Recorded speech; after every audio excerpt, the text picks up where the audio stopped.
I'm Ayaz Akhtar with 3 Galaxy S25 Ultra phones.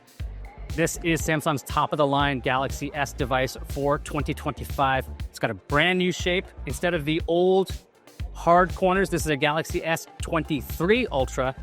We've got these rounded corners, so it doesn't dig into your hand as much. The Galaxy S25 Ultra has a new piece of hardware. It has a 50-megapixel ultra-wide camera, up from 12 megapixels.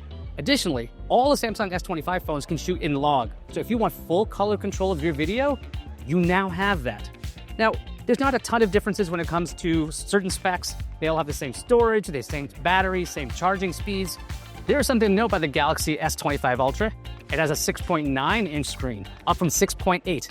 Samsung has reduced the bezels by 15% so they can fit a larger screen in a similar sized body. This is remarkably light, it is big, and it is very powerful. We're gonna have full reviews of the Galaxy S25 Ultra coming at PCMag.com. Check that out when you can.